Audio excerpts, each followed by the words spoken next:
BBMP news 9ಗೆ ಸ್ವಾಗತ.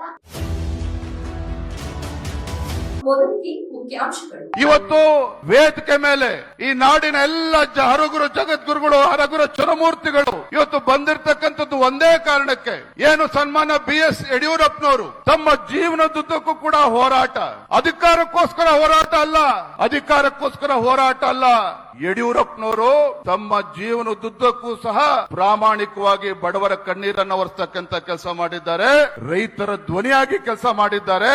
ಅಷ್ಟೇ ಅಲ್ಲ, ನಾಡಿನ ಶೋಷಿತ ಪೀಡಿತ ಸಮುದಾಯಗಳ ಧ್ವನಿಯಾಗಿ ಅವ್ರಿಗೆ ಆಸರೆ ಆಗ್ತಕ್ಕಂಥ ಕೆಲಸ ಸನ್ಮಾನ್ಯ BS ಯಡಿಯೂರಪ್ಪನವರು ಮಾಡಿದ್ದಾರೆ. ಬಹಳ ಜನ ಕೇಳ್ತಾ ಇದ್ರು, ಯಾತಕ್ಕೋಸ್ಕರ ಇವತ್ತು ಅಭಿಮಾನೋತ್ಸವನ ಮಾಡ್ತಾ ಇದ್ದೀವಿ, ರಾಜಕೀಯ ಕಾರಣಕ್ಕೆ ಅಂತ ಹೇಳಿ. ಬಂಧುಗಳೇ, ರಾಜಕೀಯ ಕಾರಣಕ್ಕೆ ಅಭಿಮಾನೋತ್ಸವನ ನಾವು ಮಾಡ್ತಾ ಇಲ್ಲ. ಇವತ್ತು ಕರ್ನಾಟಕ ರಾಜ್ಯದಲ್ಲಿ ಹೋರಾಟಕ್ಕೆ ಮತ್ತೊಂದು ಹೆಸರು ಸನ್ಮಾನ್ಯ BS ಯಡಿಯೂರಪ್ಪನವರು. ಕರ್ನಾಟಕ ರಾಜ್ಯದಲ್ಲಿ ಪರಿಶ್ರಮಕ್ಕೆ ಮತ್ತೊಂದು ಹೆಸರು ಸನ್ಮಾನ್ಯ BS ಯಡಿಯೂರಪ್ಪನವರು. ಬಂಧುಗಳೇ, ಕರ್ನಾಟಕದಲ್ಲಿ ತ್ಯಾಗಕ್ಕೆ ಮತ್ತೊಂದು ಹೆಸರು ಸನ್ಮಾನ್ಯ BS ಯಡಿಯೂರಪ್ಪನವರು. ಹಾಗಾಗಿ ಅಂತ ಒಬ್ಬ ಜನನಾಯಕ, ರೈತ ನಾಯಕ, ಮಹಾನ್ ನಾಯಕ, ನನ್ನಂತ ಅನೇಕ ಯುವ ರಾಜಕಾರಣಿಗಳಿಗೆ ನಮ್ಮೆಲ್ಲರಿಗೂ ಕೂಡ ಪ್ರೇರಣೆ. ಹಾಗಾಗಿ ಅಂತ ಒಬ್ಬ ಬಡವರ ಬಂಧು ಜನನಾಯಕನಿಗೆ ಇವತ್ತು ನಾಡಿನ ಮೂಲೆ ಮೂಲೆಗಳಿಂದ ಬಂದಿರತಕ್ಕಂಥ ಎಲ್ಲ ಅಭಿಮಾನಿಗಳ ಸಮಕ್ಷಮದಲ್ಲಿ ಅವರಿಗೆ ಅಭಿಮಾನೋತ್ಸವನ ಆಚರಣೆ ಮಾಡಬೇಕು ಅಂತೇಳಿ ತೀರ್ಮಾನ ಮಾಡಿ ಇವತ್ತು ಐತಿಹಾಸಿಕ ಕ್ಷಣದಲ್ಲಿ ನಾವೆಲ್ಲರೂ ಕೂಡ ಇದ್ದೇವೆ. ನಾ ಇಷ್ಟೇ ಸಂದರ್ಭದಲ್ಲಿ ಒಂದು ಮಾತನ್ನು ಹೇಳಲಿಕ್ಕೆ ಇಷ್ಟಪಡ್ತೇನೆ. ಸನ್ಮಾನ್ಯ BS ಯಡಿಯೂರಪ್ಪನವರ ಹೋರಾಟಗಳನ್ನ ಹತ್ತಿರದಿಂದ ನಾನು ಕೂಡ ನೋಡ್ಕೊಂಡು ಬಂದಿದ್ದೇನೆ. ಸನ್ಮಾನ್ಯ BS ಯಡಿಯೂರಪ್ಪನವರ ರಾಜಕೀಯ ಏಳು ಬೀಳುಗಳನ್ನು ಕೂಡ ನಾನು ಬಹಳ ಹತ್ತಿರದಿಂದ ನೋಡ್ಕೊಂಡು ಬಂದಿದ್ದೇನೆ. ಯಡಿಯೂರಪ್ಪನವರು ತಮ್ಮ ಜೀವನದುದ್ದಕ್ಕೂ ಸಹ ಯಾವುದೇ ಸವಾಲುಗಳನ್ನ ಬಂದರೂ ಕೂಡ ಸವಾಲುಗಳಿಗೆ ಬೆನ್ನು ತೋರಿಸಿ ಓಡೋಗ್ತಕ್ಕಂಥ ಕೆಲಸ ಸನ್ಮಾನ್ಯ ಯಡಿಯೂರಪ್ಪನವರು ಮಾಡಲಿಲ್ಲ. ಏನೇ ರಾಜಕೀಯ ಷಡ್ಯಂತ್ರ ಸವಾಲುಗಳು ಬಂದರೂ ಸಹ ಯಡಿಯೂರಪ್ಪನವರು ಅದನ್ನೆಲ್ಲವನ್ನು ಕೂಡ ಧೈರ್ಯವಾಗಿ ಎದುರಿಸಿದ್ದಾರೆ. ಇವತ್ತು ವೇದಿಕೆ ಮೇಲೆ ಇವತ್ತು ಜಗದ್ಗುರುಗಳು, ಪರಮ ಪೂಜ್ಯ ಸ್ವಾಮೀಜಿಗಳು ಇದ್ದಾರೆ ಅಂತ ಹೇಳಿದ್ರೆ ಸನ್ಮಾನ್ಯ ಯಡಿಯೂರಪ್ಪನವರು ಬಹುಶಃ ಯಾವುದೇ ಒಂದು ಸರ್ಕಾರಗಳು ಮಾಡದೇ ಇರತಕ್ಕಂತ ಒಂದು ನಾಡಿನ ಸೇವೆಯನ್ನ ಜಗದ್ಗುರುಗಳು, ಪರಮ ಪೂಜ್ಯ ಸ್ವಾಮೀಜಿಗಳು, ಮಠಮಾನ್ಯಗಳು ಮಾಡಿರ್ತಕ್ಕಂಥದ್ದು ನನಗೆ ಹೆಮ್ಮೆ ಇದೆ.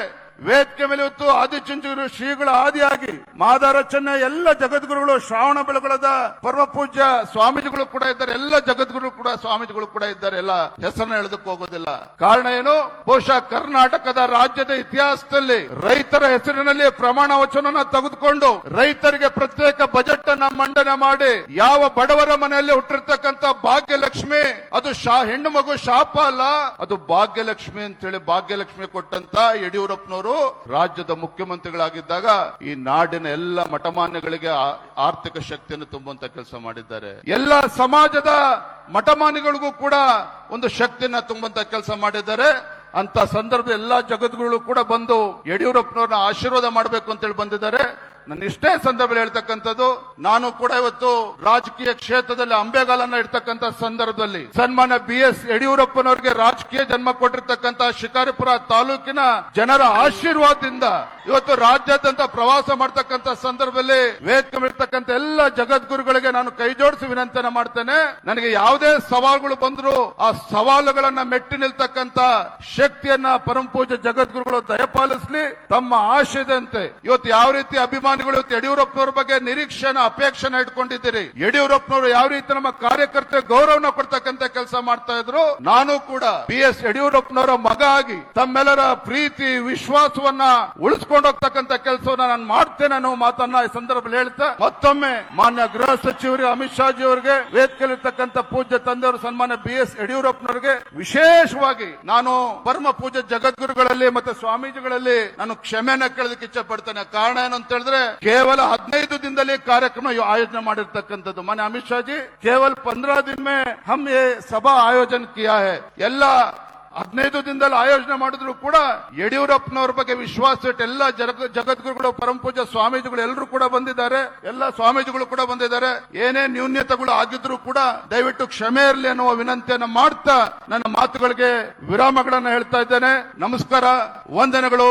ಜೈ ಹಿಂದ್, ಜೈ ಕರ್ನಾಟಕ. ಅಭಿಮಾನೋತ್ಸವ ಯಡಿಯೂರಪ್ಪಾಜಿ ಅಭಿಮಾನ